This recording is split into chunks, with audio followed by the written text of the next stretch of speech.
दंडोत प्रेम से, यही प्रेम रहे स्थाई, कृपा दृष्टि वही मिले।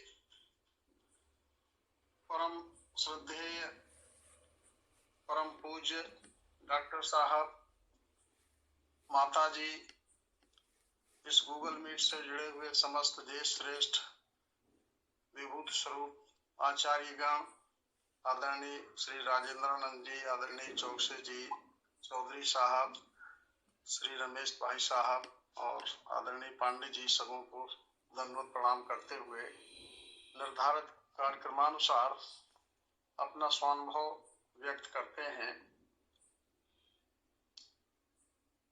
जैसा कि हम सभी जानते हैं कि अध्यात्म में विश्व वस्तु को यथार्थ रूप से समझने के लिए चार भागों से, चार स्तर से समझा जाता है। वही द्वितीय संचालक परम श्रद्धेय आदरणीय डॉक्टर साहब ने भी चार स्तर से वस्तु को समझाते हुए और वस्तु का सर्वसाक्षणी अनुभव, जिसे आस्तिक पद कहते हैं, उस आस्तिक पद पर पहुंचे हुए पुरुष को वस्तु का कैसा दृश्य दिखाई देता है, कैसा अनुभव आता है, कैसा ज्ञान और व्यवहार उसका रहता है, इसका दिग्दर्शन कराया है। लक्ष्य नंबर 1 में आस्तिक पद का दिग्दर्शन। काफी लंबे समय से इस पर मनन चल रहा है। दुर्भाग्य हमारा रहा, बीच में 2 मीटिंग हम एब्सेंट हो गए, संपर्क नहीं हो पाया, लिंक एक बार तो लिंक नहीं मिल पाई, थोड़ा सा हम एक बार बिजी हो गए थे, ये हमारा दुर्भाग्य रहा। फिर भी जो निर्देश मिला है और पुस्तक का अध्ययन करने से, ग्रंथ का अध्ययन करने से और आप लोगों के सानिध्य से जो अनुभव आया है उसको व्यक्त करते हैं। पुरुषोत्तम, भाव, पराशक्ति और परब्रह्म, ये तीनों कहने के लिए तो 3 हैं, स्तर हैं, परंतु एक में ही तीनों का भास होता है, एक ही में तीनों हैं और ये बहुत ऊंची अवस्था है।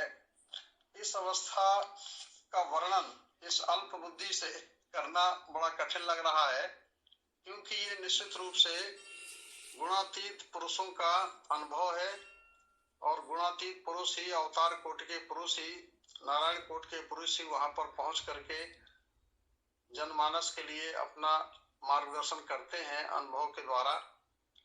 फिर भी हम समझने के लिए, चूंकि हम लोग प्रयत्नशील हैं उस कड़ी में, तो समझने के लिए हम अपना अनुभव व्यक्त करते हैं। जब अक्षर भाव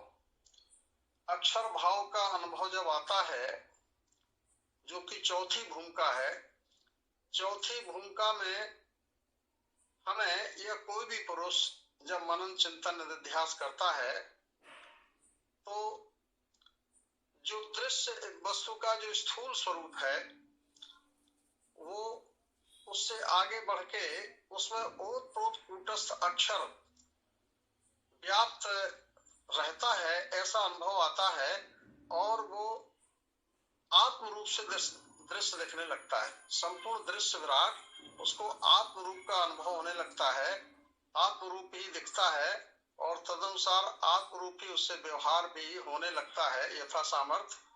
किंतु वहां पर द्वैत नहीं जाता है, वहां पर क्षर अक्षर की सापेक्षता रहती है। क्षर के सापेक्ष अक्षर, अक्षर के सापेक्ष क्षर, ये द्वैत का भास वहां रहता है। यानी मैं तुमका भाव वहां पूर्णतः विलय नहीं होता है। आत्मिक रूप से तो विलय होता है कि यानी व्यष्टि भाव का समष्टि में लय हो जाता है, किंतु जानने का अभिमान वहां बना रहता है। आत्म रूप से प्रेम तो करता है लेकिन कर्ता भाव का भान रहता है। इस तरह से पूर्णतः व्यष्टि अहम का, सूक्ष्म अहम का विलय अक्षर भाव में नहीं हो पाता है। लेकिन जब मनन अध्यास बढ़ता है, अक्षर भाव को जानने के बाद जब पुरुषोत्तम का ज्ञान सदगुरु कराते हैं, पुरुषोत्तम का ज्ञान जब सदगुरु कराते हैं तो पुरुषोत्तम में क्षर अक्षर संयुक्त स्वरूप का बोध सदगुरु कराते हैं। और क्षर के बाद ही, क्षर का अक्षर का पूर्ण अनुभव होने के बाद ही जो जानना, यानी जानना जो शेष रह जाता है, यानी वस्तु की उपलब्धि हो जाती है। क्षर अक्षर संयुक्त स्वरूप वस्तु की उपलब्धि हो जाती है, लेकिन वस्तु का नाम, उससे उसकी पहचान, उससे व्यवहार करने के लिए उसका नामकरण जो है और नाम का ठीक से बोध सदगुरु कराते हैं। अब बात यहाँ नाम की आती है, तो नाम जो है वो दो तरह का यहाँ पर अनुभव में आता है। एक तो क्षर अक्षर संयुक्त स्वरूप वस्तु बोधक नाम, जो सत्य स्वरूप है, सदरूप है, जो क्षर भी केवल क्षर भी नहीं है, केवल अक्षर भी नहीं है, क्षर अक्षर का संयुक्त स्वरूप जो वस्तु बोधक नाम शेष रहता है, उस नाम को सदगुरु जनाते हैं। और व्यवहार की दृष्टि से फिर पदार्थ का, व्यक्ति का अथवा किसी वस्तु का नाम रखा जाता है, जो उपाधि नाम होता है, उससे वस्तु का एक तरह से यानी संबोधन किया जाता है। लेकिन यथार्थ में जो हमारा सदरूप है वो क्षर अक्षर संयुक्त स्वरूप जो वस्तु है वही हमारा सदरूप है। तो इस पुरुषोत्तम अवस्था में ये पांचवी भूमिका है और ये परब्रह्म का प्रकाश रूप, परब्रह्म का प्रकाश रूप से तात्पर्य जो हमने समझा है वो ये है कि परब्रह्म की दो शक्तियां, पराशक्ति और अपराशक्ति। यद्यपि दोनों ही शक्तियां प्रकाश हैं, पर एक शक्ति जो पराशक्ति भाव रूप है और ये अपराशक्ति दृश्य रूप है, स्थूल है, ये पराशक्ति सूक्ष्म है। तो इस तरह से ये दृश्य रूप परब्रह्म का प्रकाश जो है, ये जो पुरुषोत्तम है, ये अपराशक्ति है और परब्रह्म का प्रकाश है। ओतप्रोत अक्षर रूप से पराशक्ति इसमें व्याप्त रहती है। कहने के लिए दो है, पर दोनों संयुक्त ही रहते हैं। तो इस तरह से परब्रह्म वस्तु का प्रकाश ये पुरुषोत्तम है, परमात्मा। तो इसको जो है परब्रह्म का प्रकाश कहते हैं। अब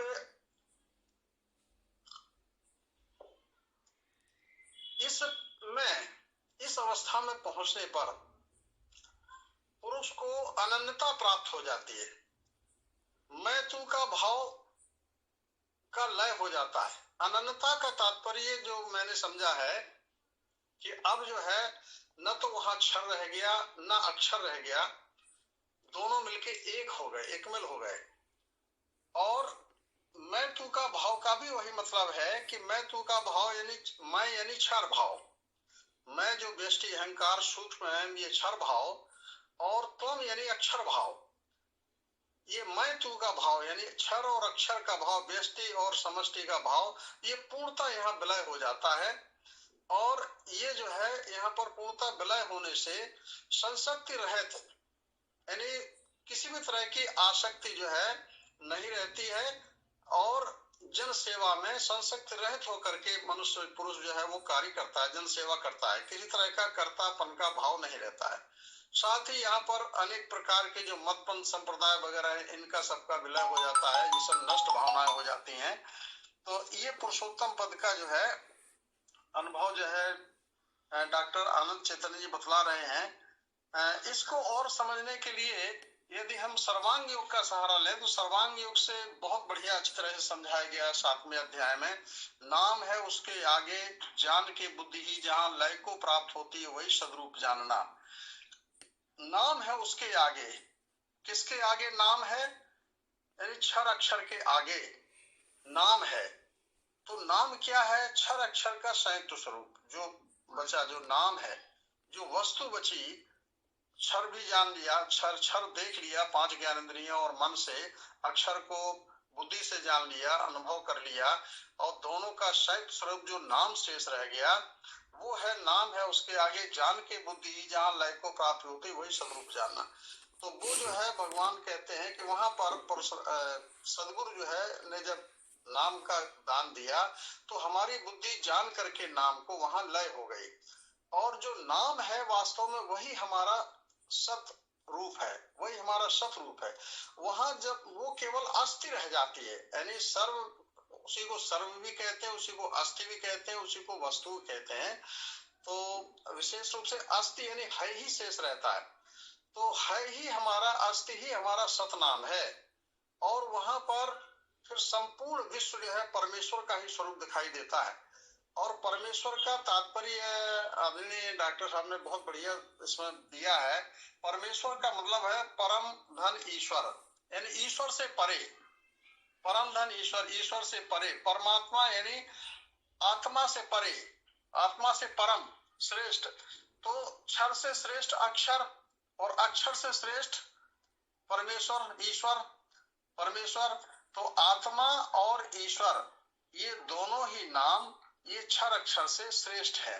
तो वो श्रेष्ठ है क्योंकि ये दोनों का लय इसने कर लिया। परमेश्वर में क्षर और अक्षर यानी ईश्वर और अक्षर, क्षर अक्षर दोनों का लय हो गया है।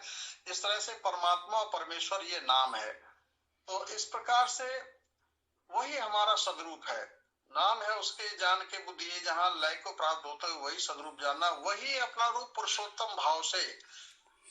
महिमा सदगुरु की निज बोधार्थे कही, सदगुरु की ये महिमा है, सदगुरु की ये कृपा है कि उन्होंने हमें सत नाम अपना सदरूप बतला दिया। प्रयोग पद्धति के द्वारा क्षर और अक्षर का लय करते हुए और प्रयोग पद्धति के द्वारा उन्होंने संयुक्त स्वरूप अस्थि रूप से हमारा सदरूप बतला दिया। नाम है उसके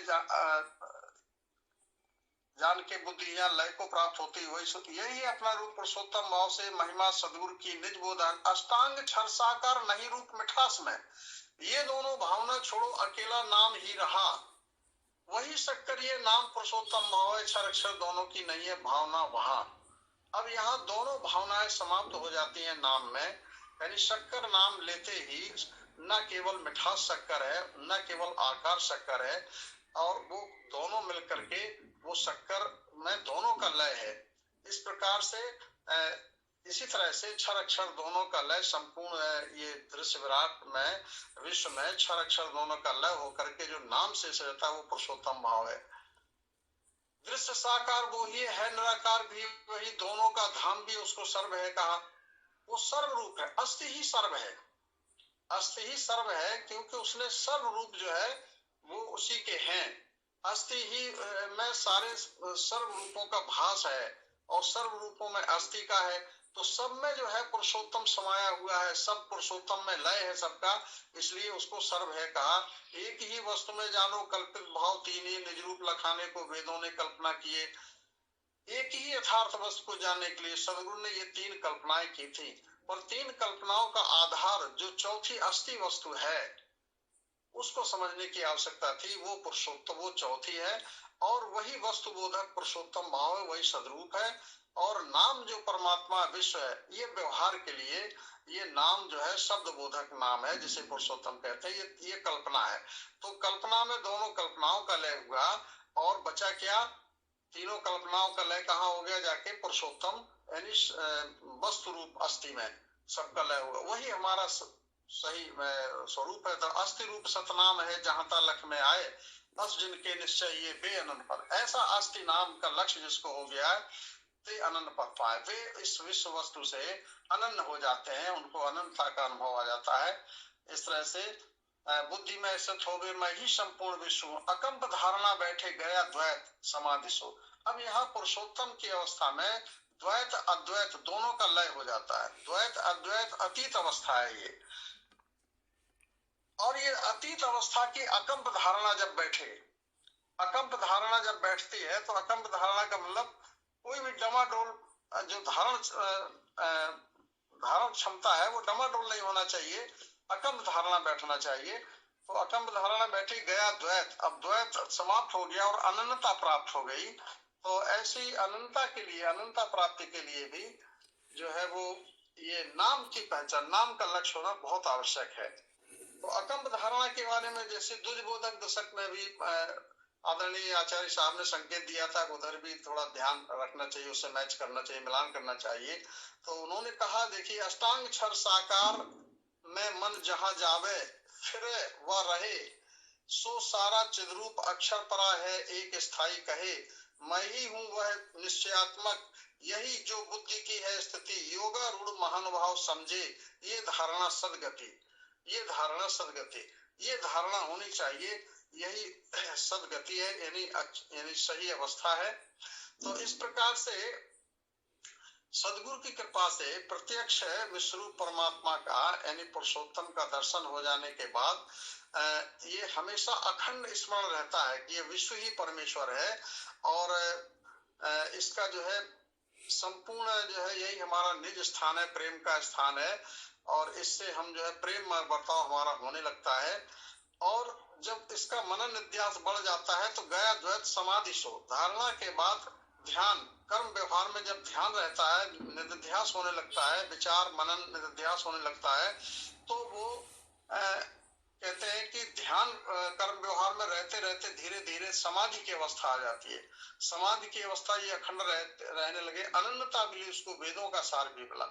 इस प्रकार से वेदों का सार भी जो है हमें प्राप्त हो जाता है। वेदों का सार का मतलब जो है यही है कि वेदों में नेति का शेष वस्तु की उपलब्धि, वेदों के नेति का शेष वस्तु की उपलब्धि, उसी का भाव सर्वत्र हो रहा मात्र। ये तो अक्षर आत्मा के बारे में बताया गया है, लेकिन वेदों के सार से तात्पर्य है कि हमारा जो वेदों के 4 महावाक्य है, जो सबसे पहला है कि तत्वमसि, छांदोपनिषद का वाक्य है। इसके बाद अयम आत्मा ब्रह्म है, बृहदारण्यक का वाक्य है, और अहम ब्रह्मास्मि, अयम आत्मा ब्रह्म, और चौथा है सर्वम खलुदम ब्रह्म, ये छांदोपनिषद का। ये चारों वाक्यों का सार जो आ जाता है वो यह है कि बुद्धि में स्थित हो गई, मैं ही संपूर्ण विश्व हूँ, बस यही विश्व रूप ही हमारा निज स्वरूप है। ऐसा जान करके हम जो है पुरुषोत्तम भाव की अवस्था का अनुभव करते हैं। जो पुरुष करते हैं वो इसमें स्थित हो जाते हैं, और गुणातीत होकर के और असंसक्त आसक्ति रहित होकर के जन सेवा का कार्य करने लगते हैं। इस तरह से संक्षेप में पुरुषोत्तम पद का जो हमने अपना स्वानुभव निवेदन किया। अब से आगे ये वस्तु का जो वस्तु की जो 4 अवस्थाएं हैं, स्थूल, सूक्ष्म, कारण और महाकारण, तो ये पुरुषोत्तम का की अवस्था जो है ये वस्तु की ये कारण स्वरूप अवस्था है, कारण स्वरूप है वस्तु का। और स्थूल स्वरूप गुण साम्य क्षर है, और सूक्ष्म अक्षर है, और कारण पुरुषोत्तम है, और महाकारण जाके पराशक्ति और परब्रह्म। ये पराशक्ति परब्रह्म कहने को 2 है, पर दोनों एक ही है। अब पराशक्ति के अनुभव में जब आगे आगे मनन बढ़ता है तो पराशक्ति में ये परब्रह्म का जो प्रकाश है वो 2 स्वरूपों में, यानी रूप और स्वरूप। तो परब्रह्म का स्वरूप तो पुरुषोत्तम हुआ, और परब्रह्म का रूप यानी पराशक्ति हुई। तो इस तरह से पराशक्ति अक्षर भाव है परब्रह्म का, और क्षर भाव पुरुषोत्तम है। ये पराशक्ति ही स्थूल होकर के, पराशक्ति स्थूल होकर के पुरुषोत्तम हो जाती है, तो पुरुषोत्तम में दृश्य हो जाता है, पराशक्ति भाव रूप है। तो ये दोनों ही पद अवाच्य है। अवाच्य होने का मतलब कहने का तात्पर्य है कि अवाच्य होने का अब समय थोड़ा सा ज़्यादा हो गया है। तो आगे समाप्त फिर आपको मतलब अवसर देंगे मतलब इस पे जी। तो समाप्त करते चौकसे जी कुछ निवेदन करना चाह रहे हैं तो वो करते हैं, फिर अपन सद्गुरु भगवान की जय। चांदेकर जी से फिर अपन अनुभव ग्रहण करते हैं। चौकसे जी कुछ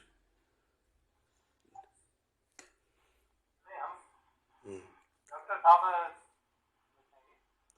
जी जी आप कुछ नहीं बोल रहे थे, आपको कैसे लगा? नहीं मतलब हम सोचा कि कुछ आप कहना चाह रहे थे इसलिए जी जी जैसे किया जी जी। तो अब हम आपका भी म्यूट है सर।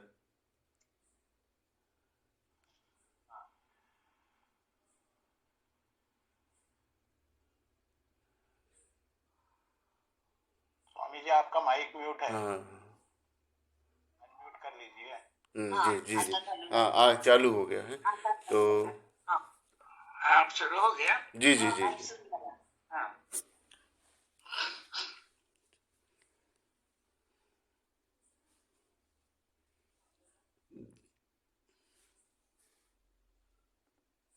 हाँ उदयराज जी, जी जी। आवाज आ रही है? हाँ, आ रही है, आ रही है यार, आपकी आवाज़ आ रही है। हाँ तो बीच में 30 सेकंड तक आपकी आवाज नहीं आ रही थी, आपने हाँ, अब वो फिर से कहिए। हाँ अब आवाज़ मिल रही है सर? हाँ मिल रही है। जी जी। तो आज आज के जो विषय हैं हम लोगों के पुरुषोत्तम के बारे में, जैसे आपने सर्वांग योग के साथ में हम लोगों को मार्गदर्शन दिया था, तो हम लोग चाह रहे हैं, मतलब सभी की इच्छा है कि पराशक्ति परब्रह्म पर मतलब हम लोगों को मार्गदर्शन आज के सत्संग में मिल जाए, तो ऐसी अपेक्षाएं हैं। पराशक्ति परब्रह्म।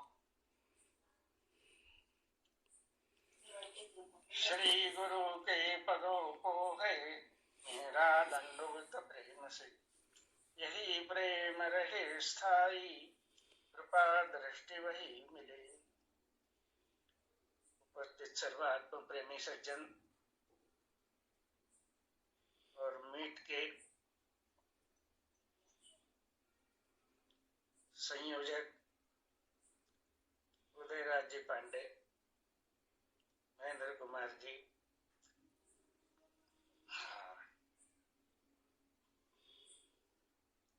अभी आपके सामने झांसी से उपस्थित हुए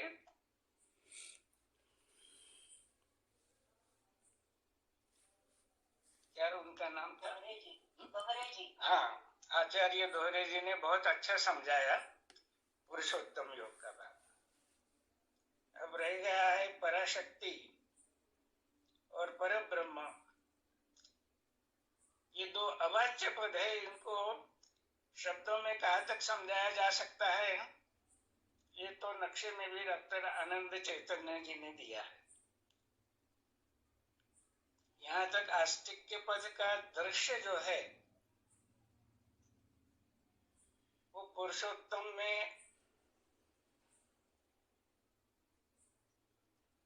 आके दिखेगा, लेकिन पुरुषोत्तम पद पे बैठे बिना पराशक्ति और परब्रह्म ये दो अवाच्य पद है, उसका साक्षित्व यानी उसको पूरी तरह जानना संभव नहीं होगा। तो इसलिए जो एक महीना भर में ये नक्शे का हम मनन चिंतन कर रहे हैं, उसके समारोप में डॉक्टर आनंद चैतन्य जी ने जो एक महत्वपूर्ण बात रखी है व्यवहार की। देखो आप सबके पास ये किताब होगी नक्शों में विज्ञान, जी जी सबके पास है। जी जी। तो उसमें देखिए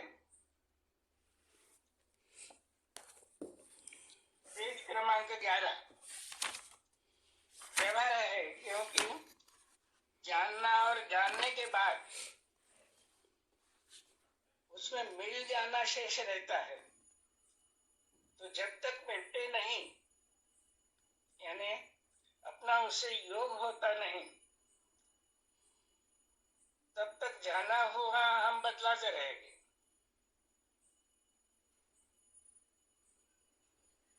तो योग होने के बाद व्यवहार कैसे रहेगा, ये उन्हीं के शब्दों में हम जान लेंगे। अभी देखिए, व्यवहार सद वस्तु सर्वरूप है, कोई पढ़िए। उदयराज जी जी जी।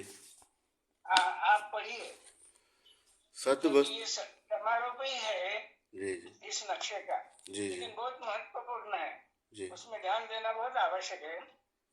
हाँ, सद वस्तु सर्वरूप है, यहाँ से पढ़िए।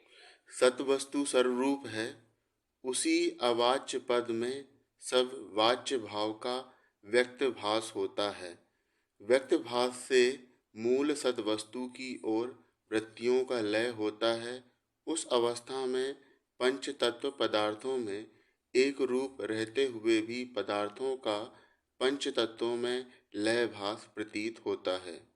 उसी तरह त्रिगुणों की पंचतत्वों में एक स्थिति रहते हुए भी पंचतत्वों का गुणों में लय रहने का दृश्य प्रतीत होता है, और गुण साम्य का अनुभव गुणों में एक रूपता से होते हुए भी गुणों का लय गुण साम्य में होने का लक्ष्य दिखता है।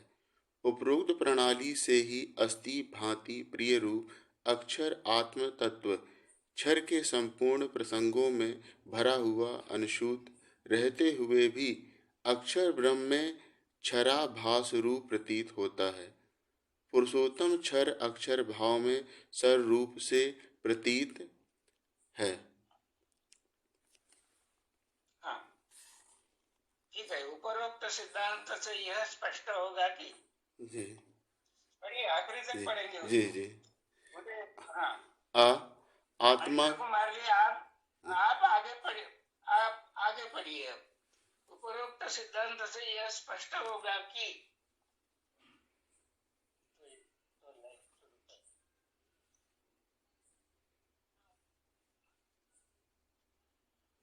माइक बंद है महेंद्र कुमार जी आपका।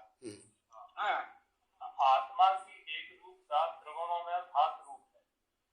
हाँ, आत्मा की एक रूपता पंच तत्वों में भास रहित है। तो आत्मा की एक रूपता पदार्थों में यानी पंच तत्वों के विभिन्न प्रकारों में फूटी हुई एवं भिन्न भिन्न स्वरूप की है। यह अनुभव सिद्ध होने के कारण उसी तरह व्यवहार में भी वही स्वरूप प्रत्यक्ष गोचर होना, यह उस श्रेणीमान पुरुष की स्थिति का नियम है। क्षर में गुणसाम्य का भाव है वह पुरुषोत्तम का स्थान है। क्षर में जो गुणों का स्थान है वह अक्षर का भाव है, और क्षर में पंचतत्वों का स्थान क्षर स्वरूप भाव है। इसी कारण उपरोक्त तीनों श्रेणियों को धारण करने वाले पुरुष भी इसी भूमिका में गोचर होते हैं। उदाहरण क्षर से लेकर परब्रह्म तक का वर्णन मुंह से कहने वाले, किंतु व्यवहार में गुण विकृति युक्त दिखने वाले और अन्यों में गुणों की विकृति देखने वाले एवं स्वयं उठकर ही चलने वाले पुरुष क्षर भाव रूढ़ हैं, यह जानना चाहिए। इन्हें सत्यता विज्ञानवान नहीं जानना, इनका ज्ञान केवल वाचा मात्र रहता है। इसी तरह दूसरी श्रेणी लोक वाचा से पूर्ण ज्ञान के शब्द बोलेंगे, किंतु प्रत्यक्ष कृति में गुण अवगुण देखकर व्यवहार में भी भेद करके सर्वत्र प्रेम भाव भंग करने की चेष्टा करेंगे इत्यादि। इन्हें आत्मभाव आरूढ़ स्थिति नहीं रहती, इन्हें अक्षर ब्रह्म के ज्ञानी जानना चाहिए। तीसरे श्रेणी के लोग उपरोक्त दो श्रेणी से दूसरे श्रेणी के रहते हैं, जो पुरुषोत्तम ब्रह्म के ज्ञानी हैं। इन्हें फूल दिखने पर भी उससे प्रेम भाव की दृष्टि से सर्वत्र प्रचार कर विभिन्नता भाव यानी फूल का को नष्ट करने की एवं प्रेम युक्त सत्य एक रूपता का व्यवहार सिखाने की चेष्टा करते हैं। यो माम पश्चात सर्वत्र, यह इस श्रेणी का वर्णन गीता में है। 8-9 पंक्तियों सर्वत्र, यह दूसरी श्रेणी का वर्णन है। नाना भावान पृथक विधान। यहाँ डॉक्टर आनंद चैतन्य जी ने उपसंहार यानी समारोह कर दिया। इसलिए यहाँ से ध्यान में आएगा कि ये तीनों भाव जो बताए हैं अक्षर अक्षर पुरुषोत्तम के अनुभव स्वरूप है। तो इससे ये स्पष्ट हो रहा है कि क्षर भाव पे आरूढ़ होने वाले भी पराशक्ति और परब्रह्म तक सब भाषा बोल देगी। जो स्थूल के आगे सूक्ष्म भाव वस्तु का जो है अक्षर भाव, वो भी वाच्यता सब भावों की कर देंगे। लेकिन जो पुरुषोत्तम भाव को हम बतला रहे हैं, उस पुरुषोत्तम भाव में हमारी स्थिति कहाँ तक है, ये खुद का परीक्षण स्वयं करना चाहिए। इससे लेके तो ये होगा कि भाई हम पुरुषोत्तम भाव पर व्याख्यान तो कर देते हैं, समझाते भी है, लेकिन जब तक ये पुरुषोत्तम स्थिति, भगवान ने कहा है कि पुरुषोत्तम भाव का अस्तित्व, तो ये तीसरी श्रेणी यानी जो क्षर अक्षर दोनों का परिपूर्ण ज्ञान लेकर पुरुषोत्तम के विज्ञान में यानी अनुभव में स्थित होने का प्रयास जो कर रहे हैं उसकी ये अवस्था है। तो यहाँ पे हम सोचेंगे कि भाई हम अगर दूसरी श्रेणी में या तीसरी श्रेणी में हो गए तो हमारा ध्येय क्या रहेगा? तीसरी श्रेणी से दूसरी श्रेणी में जाना ये लक्ष्य रहेगा। और तीसरी श्रेणी जो उच्च है, पुरुषोत्तम का प्रकाश जहाँ पे है, वो हमारे अंतःकरण में कैसे स्थित होगा? तो अंतःकरण में स्थित होने के लिए चित्त से पुरुषोत्तम भाव जो है उसका निश्चय होना चाहिए पूरा। और निश्चय होने के बाद जो मैंने क्षर भी जाना, अक्षर भी जाना, वस्तु के तीनों भाव जान लिए और समझाता भी हूं, लेकिन मैं अब अगर अलग ही रहा ये सब जानकर भी, तो पुरुषोत्तम भाव का अनुभव नहीं हुआ। तो अनुभव में द्वैत नहीं होता। इसलिए भगवान ने कहा है कि गया द्वैत समाधि सो। तो इस अवस्था को अनुभवजन्य स्वानुभव के रूप में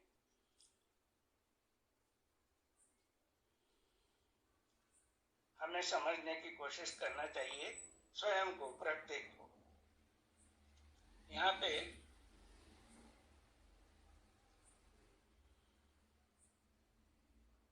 पर ब्रह्म वस्तु के जो भाव है आस्तिक्य पद के, तो भगवान ने समझा दिए। और बार बार मैं ये भी दोहरा रहा हूं कि पुरुषोत्तम पद में स्थित होते हुए भगवान ने ये 7 अध्याय तक समझा दी।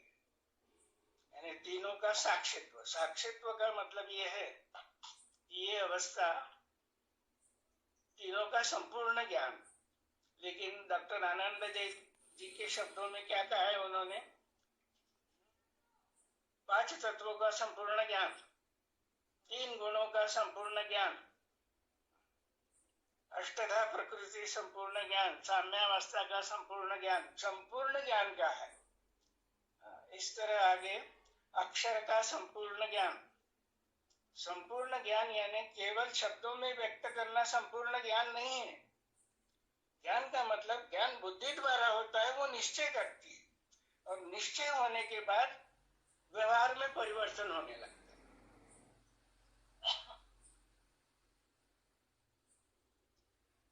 और पुरुषोत्तम में आने के बाद उन्होंने उस भाव को स्पष्ट करते हुए कहा कि पुरुषोत्तम भाव का संपूर्ण विज्ञान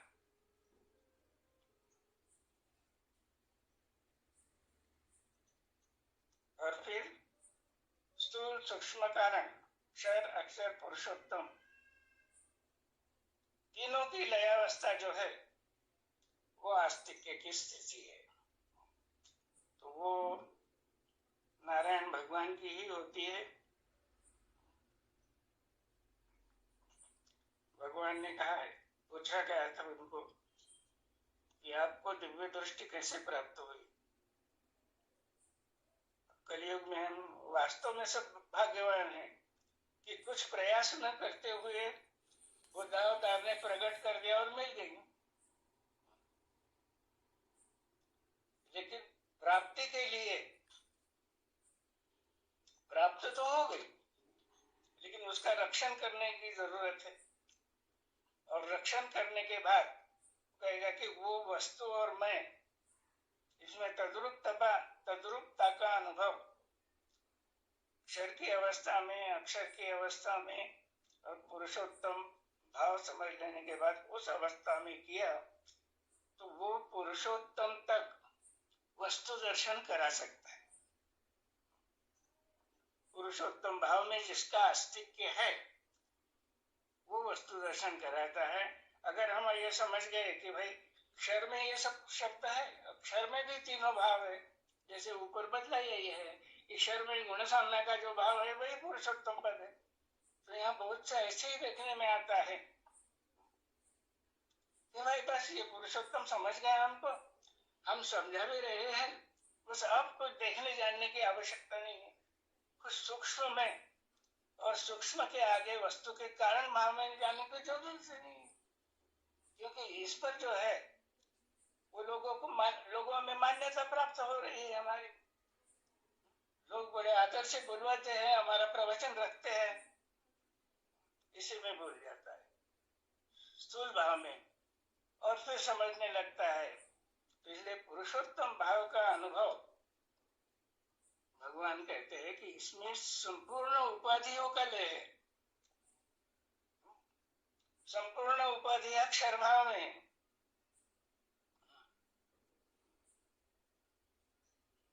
अक्षर भाव में माया की उपाधि है, और दोनों उपाधि से रहित पुरुषोत्तम भाव है। तो हमें ध्यान से ये देखना होगा अंतकरण में झुक के कि भाई हमारे षड्भ्रम पूर्णतः गए क्या। षड्भ्रम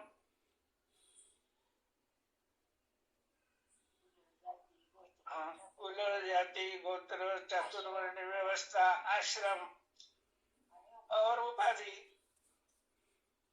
नाम की उपाधि।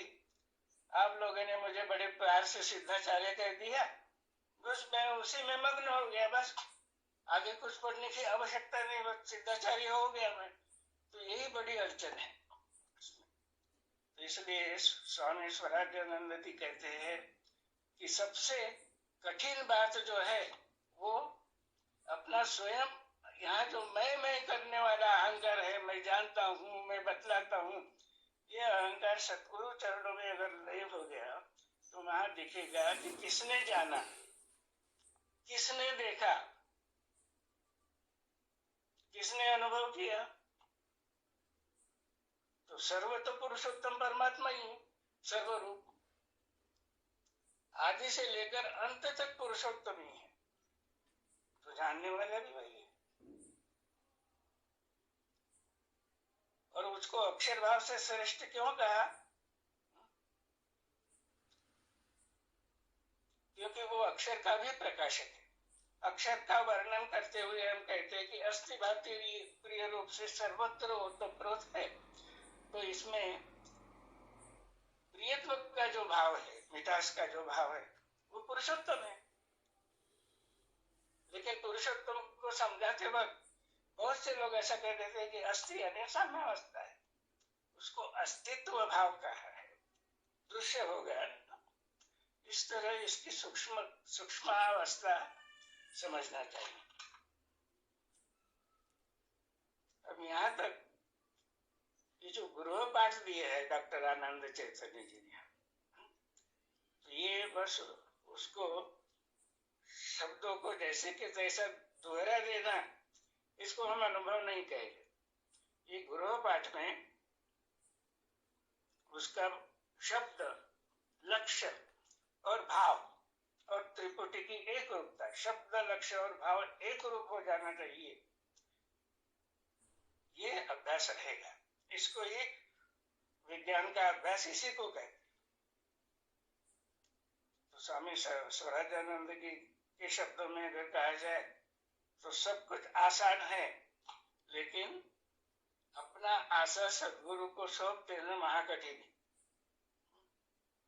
कहत स्वराज्यानंद जिन आपा खोया, तीन सदगुरु पद पाया, दूसरा सब इसमें सब आ गए। तो ये सदगुरु पद जो है वही आस्तिक के पद है, वही पर ब्रह्म पद है, उससे अलग नहीं है।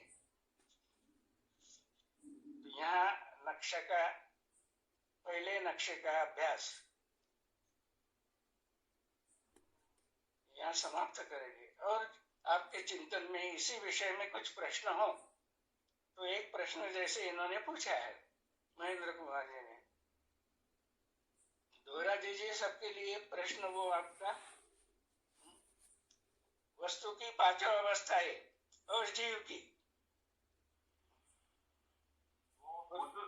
चार नंबर प्रश्न नंबर 971 में, सूक्त नंबर 971 में है, भगवान कहते हैं स्वयं रूप में 5 कारण दिखते हैं, ये जीव में भी है।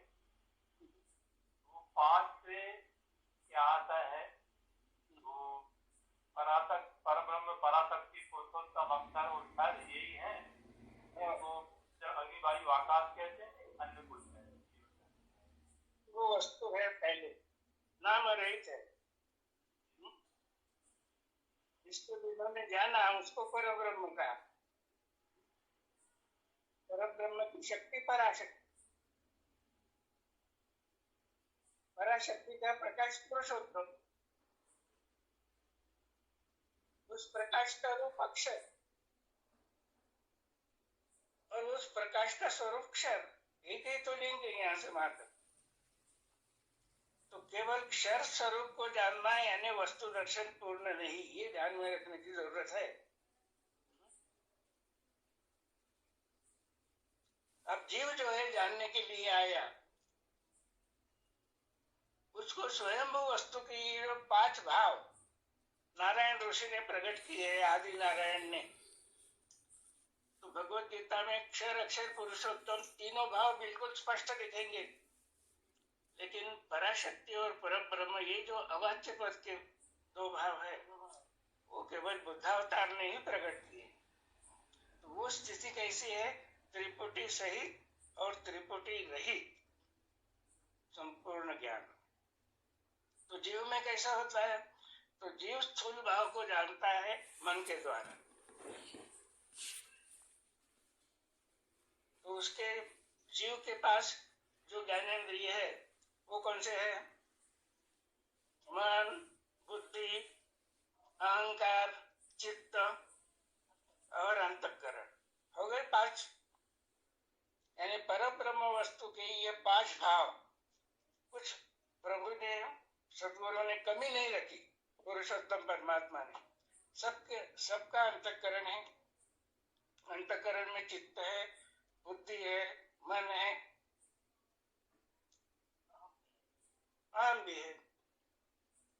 तो अब मन से जो दृश्य दिखता है, तो मन से स्थूल भाव वस्तु का ध्यान में आता है, जो अब चौथे नक्शे के तरफ हम जा रहे हैं, स्थूल भाव। तो वस्तु का स्थूल भाव समझाते वक्त यहाँ पे डॉक्टर आनंद चैतन्य ने पंच तत्वात्मक वस्तु का स्थूल भाव है। वस्तु का सूक्ष्म भाव जो है वो क्षर साम्यावस्था, गुण साम्यावस्था क्षर भाव है।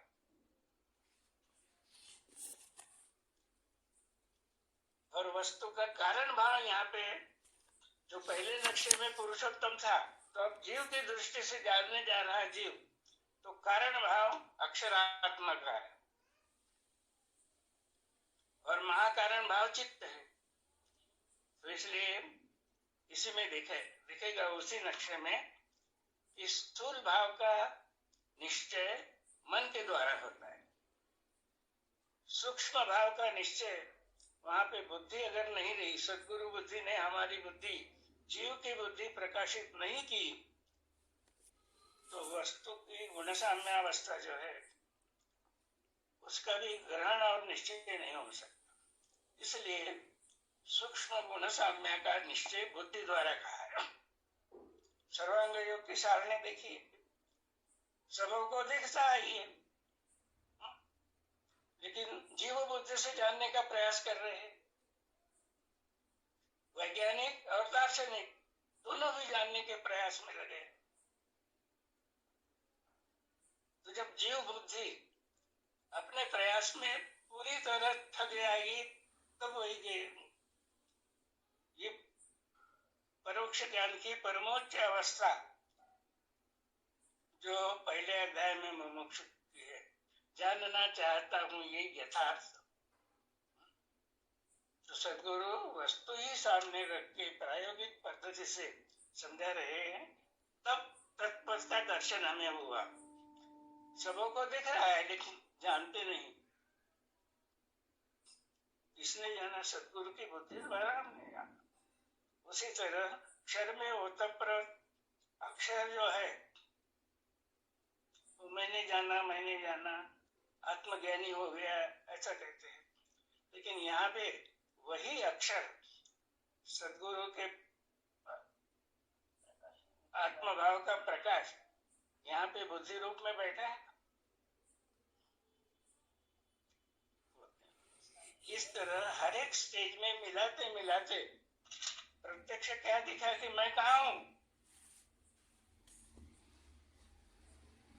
अब शेष क्या बचा?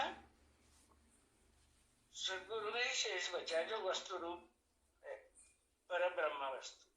इसलिए फिर आगे की जो श्रेणियां हैं, पराशक्ति और पर ब्रह्म, ये दोनों शक्तियां पुरुषोत्तम पद से ही प्रकट होती है या ज्ञात होती है, उसका अनुभव आता है। तो जीव में भी सद्गुरु ये वस्तु की जो 5 अवस्थाएं है, पर ब्रह्म, पराशक्ति, पुरुषोत्तम, अक्षर, अक्षर, तो जीव में कैसे है? जीव में मन, बुद्धि, अहंकार, चित्त और अंतःकरण।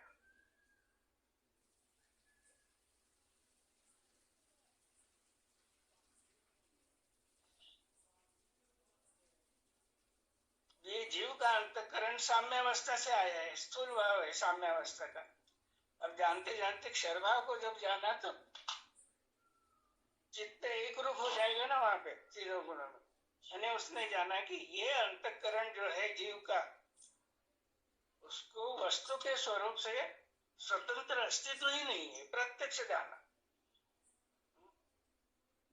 इसको निश्चय कहा है उन्होंने कि बुद्धि के द्वारा उसका निश्चय होता है, और वो निश्चय अगर पूरा नहीं हुआ सूक्ष्मता, तो हम केवल शब्द दोहराते रहेंगे, क्षर, अक्षर, पुरुषोत्तम सब भाषा बोल देंगे, जो आपने अभी पढ़ाई की नहीं, कि दूसरे शरीर के लोग पूर्ण ज्ञान के शब्द बोलेंगे, किंतु प्रत्यक्ष कृति में गुणावगुणों देखकर व्यवहार में भेद करके सर्वत्र प्रेम भाव भंग करने की चेष्टा करें। यही अभ्यास मंडल में हम आज ऐसा निर्धार करेंगे कि अगर हमारी आज की अवस्था दूसरी या पहली श्रेणी में होगी, तो हम इस श्रेणी से निकलकर पुरुषोत्तम भाव के अनुभव की जो श्रेणी है,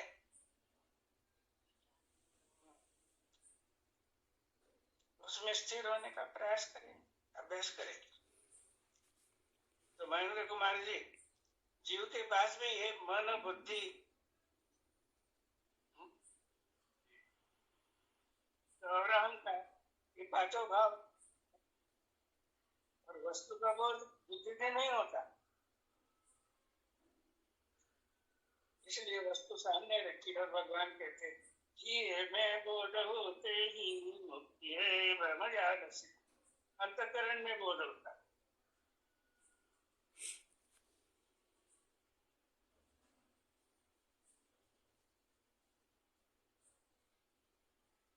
डॉक्टर तत्व दृष्टि से जब ये आकाश है, अंतःकरण के स्थान तो होगा, हाँ, चित्त के स्थान पर वायु होगी, पंच तत्वों में देखा इनको। हाँ, तो अंतःकरण है आकाश, चित्त वायु, वो अब स्थूल रूप में आ गए, स्थूल स्वरूप में नहीं ले सकते। जीव के ये 5 भाव है ना, जानने के साथ ये है। वस्तु का सत्य ज्ञान कैसे होता है? स्थूल, सूक्ष्म, कारण, महाकारण, चारों ज्ञानेंद्रियों से मिलकर होता है। इसलिए ज्ञानेंद्रिय किसको कहा? मन, बुद्धि, अहंकार, चित्त, उसको धारण करने वाला अंतःकरण स्वयं जीव।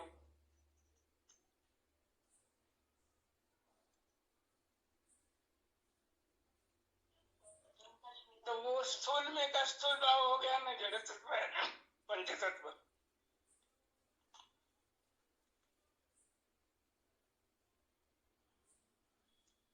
तो वहां सूक्त में वो कहा भी है कि विरोधाभास दिखता है, आकाश तमोगुण का स्वरूप है।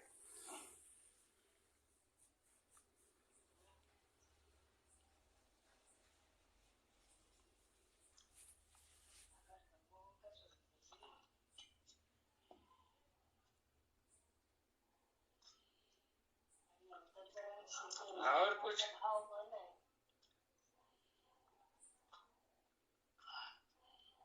तो ये में बोध होते ही मुक्ति है ब्रह्मजाल से। ये बहुत महत्वपूर्ण शब्द है दूसरे अध्याय के। शुरुआत कैसे होती है? जानना चाहता हूँ ये यथार्थ। यथार्थ का मतलब ही इस नक्शे में कहा है कि परिपूर्ण, यथार्थ भाव यानी स्थूल सूक्ष्म कारण महाकारण भाव अधूरा जान के बतलाने लग गया तो न तो मेरा भी समाधान होगा न श्रवण करने वाले का भी समाधान होगा।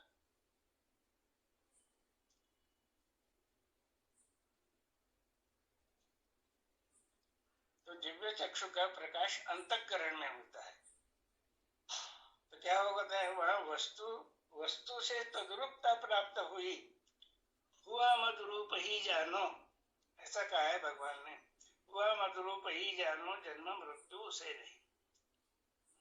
तो ये हमारा ध्येय है, भले ही हम आज स्थूल भाव में हो गए, कोई सूक्ष्म भाव में हो गए, लेकिन सबका लक्ष्य ये होना चाहिए। अब ये सब शब्द तो सब क्षर में है, इसलिए भगवान ने कहा कि सातों भूमिका का वर्णन भी कर देंगे हम, सातों भूमिका समझाइए और आखिरी का वाक्य क्या है, यह सब क्षर में है, इसको भी समझना चाहिए। यह सब क्षर में है यानी इसी में मर्यादित मत रहिए, आप इसी में कुंठित मत रहिए, आगे चलिए।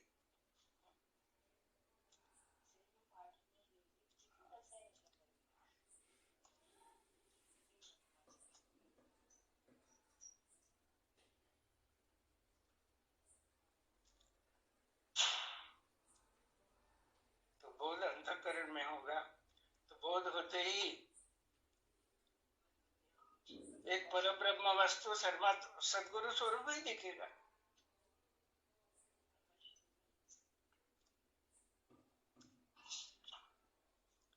तो वस्तु का सत ज्ञान कैसे होता है, ये दूसरा नक्शा है।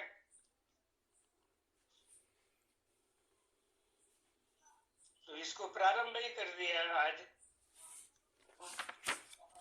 महेंद्र कुमार जी ने, इस प्रश्न से उसको प्रारंभ ही कर दिया कि हमारे पास साधन है मन बुद्धि सूक्ष्म।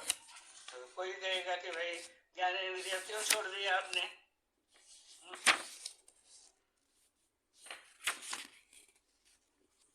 ऐसा पूछेगा ना कोई। तो दोहरे जी है ना, उपस्थित है दोहरे जी? जी सर, हूँ, उपस्थित हूँ। ज्ञानेंद्रिय का उल्लेख क्यों नहीं है? मन तक जो है स्थूल इंद्रिय मानी गई है स्वामी जी। हाँ। मन में लय है उनका। हाँ। बिना मन के ज्ञानेंद्रियां जड़ हैं, बिना मन के नहीं जान सकते। हाँ, बिल्कुल बराबर है, ठीक है। आपने पुरुषोत्तम भाव भी बहुत अच्छा समझाया, धन्यवाद। लेकिन हमारा प्रयास ये रहना चाहिए कि हमने वहां पे स्थित होना है हमें। जी जी सर।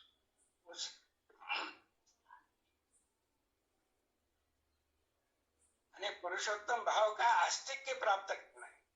आस्तिक प्राप्त होने के बाद फिर पुरुषोत्तम पद तक जो प्रवास है, भले ही इस जन्म में इस देह में नहीं हुआ तो वो लिंक रहेगी आगे।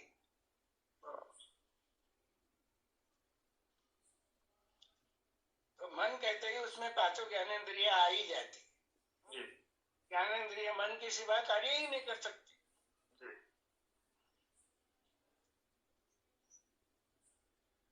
तो मन से जो जाना जाता है वो वस्तु का स्थूल भाव है। इसलिए मालूम हो गया हम पक्का बुद्धि निश्चय आत्मिका वृत्ति निश्चय वस्तु निश्चय, बस बुद्धि का निश्चय हो गया, ऐसा रहेगा। वो सपना यहाँ पे अनुभवी लोगों ने यहाँ पे लिखा है कि वस्तु का स्थूल स्वरूप उसका निश्चय मन द्वारा होता है। देखिए लिखा होगा मन के द्वारा निश्चय होता है। तो सूक्ष्म बुद्धि के द्वारा होता है। क्यों बुद्धि के द्वारा होता है? क्योंकि जीव बुद्धि जानने में असमर्थ है सूक्ष्म भाव को भी। इसीलिए तो भगवान ने वेद वाक्य लिखा है, सबों को दिखता है, ये प्रत्यक्ष दिखता है, लेकिन जानते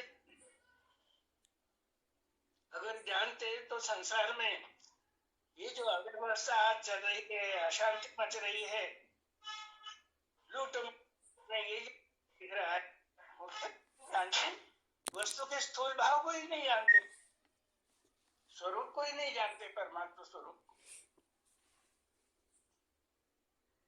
तो बुद्धि द्वारा निश्चय होता है, तो बुद्धि के साथ मन है ही ना वहां। और फिर अहंकार का अहंकार द्वारा अक्षर का निश्चय, तो बड़े अचंभे में पड़ जाते हैं कि भाई अहंकार तो तमोगुणी है। सब तरफ अहंकार तमोगुणी नहीं है। अंतःकरण में जो प्रथम वृत्ति जो आती है अंतःकरण में, अपने अस्थि भाव की निद्रा का रूपांतर जागृति में आते ही पहले अपने अस्थि भाव का ही मैं हूं। अब ये शुद्ध अहंकार रूप बुद्धि है, अंतःकरण में पहले प्रकट होती है। और इस बुद्धि में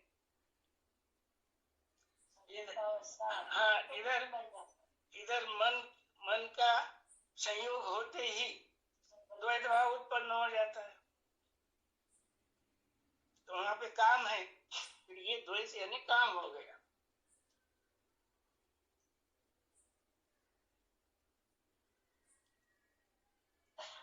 इसलिए द्वैत वृत्ति का लय कहाँ पे होगा?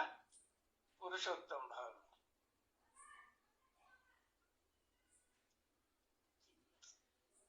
अंतःकरण की जो काम रूप द्वैत वृत्ति है, वो जब पुरुषोत्तम का निश्चय करेगी, तो पुरुषोत्तम का निश्चय चित्त द्वारा होता है। यानी कौन से चित्त द्वारा होगा? कि जिसका मन, बुद्धि और अहम पूर्ण एक रूप शुद्धता की अवस्था में हो गए, पुरुषोत्तम का बोल, ये चित्त द्वारा निश्चय। और फिर एक सबका प्रकाशक सद्गुरु, उनका अंतःकरण का विशाल है, इतना विशाल है।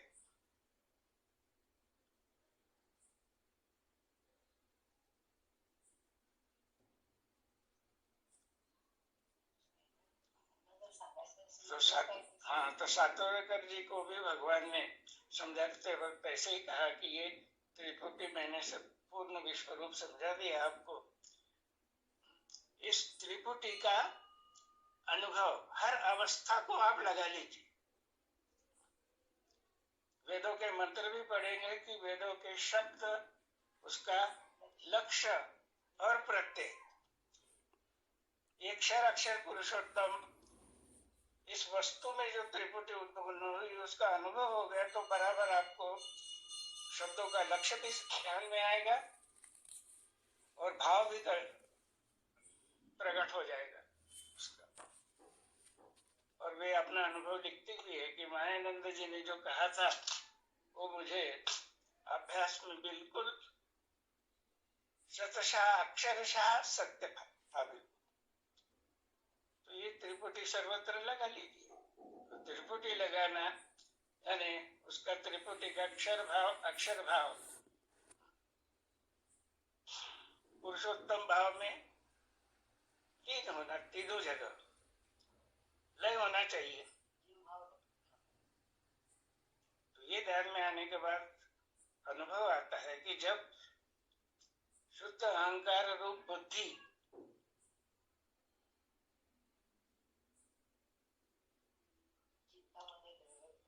विराट स्वरूप जो है, अक्षर विराट जो है, जानते हैं, तो ये परमात्मा का स्वरूप है। ये जानते ही कितना परिवर्तन हो जाएगा बुद्धि में, मन, बुद्धि और अहंकार तीनों में। जितने ही प्रकाशित हो जाएगा। प्रभु के स्वरूप का आनंद कितना है देखिए। अब पिछले सत्संग में एक प्रश्न भी था कि अब वृत्ति उठेगी ही नहीं क्या? संपूर्ण वृत्तियों का है एक ही लय स्थान है। तो वृत्ति उठेगी, लेकिन कौन सी वृत्ति उठेगी? वस्तुरूप वृत्तियां रहेगी।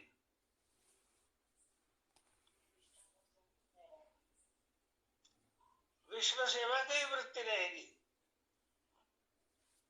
मन, बुद्धि और अहंकार की जो जीव रूप वृत्तियां है, वो सर्व वृत्तियों का लय स्थान पुरुषोत्तम जो भाव है वस्तु का, इसमें पहले लय हो जाएंगे हम। सदरूपता अनुभवने। तो वृत्ति है, जीव रूप वृत्ति है, उठेगी नहीं वहां पे।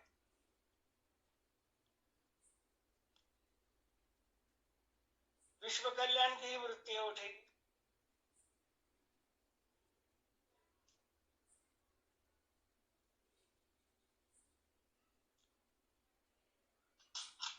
आठ बज रहे हैं, समाप्त हो गया समय जी। और किसी को कुछ पूछना हो 1 मिनट में पूछ लेंगे, नहीं तो हाँ, उदयराज जी से विनंती है कि वो आज के विज्ञान सत्संग का समारोह करे। और महेंद्र कुमार जी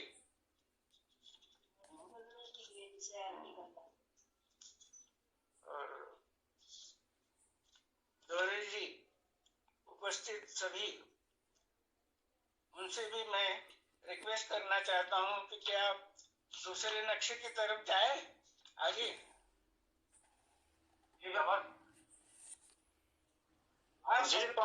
जी स्वामी जी, चलना चाहिए।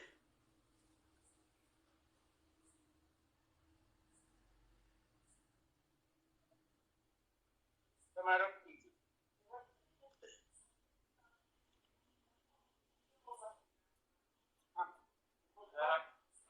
जी, तो आज मतलब हम लोगों ने ये अपना आस्तिक पथ के दृश्य नक्शे का हम लोगों ने मनन किया है। अब अगले रविवार से हम लोग वस्तु का सत्य ज्ञान कैसे होता है दूसरी नक्शे पे हम लोग प्रवेश करेंगे। और सभी का मतलब हमारे सभी के मार्गदर्शक आदरणीय Siddhacharya doctor S.B. Chandekar madam और सभा हमारे जो विभूति स्वरूप जुड़े हुए हैं भारतवर्ष से, सबका अभिनंदन करते हुए आज का हम सत्संग यहीं समाप्त करते हैं। सद्गुरु भगवान की जय। स्वामी जी चरण स्थान पर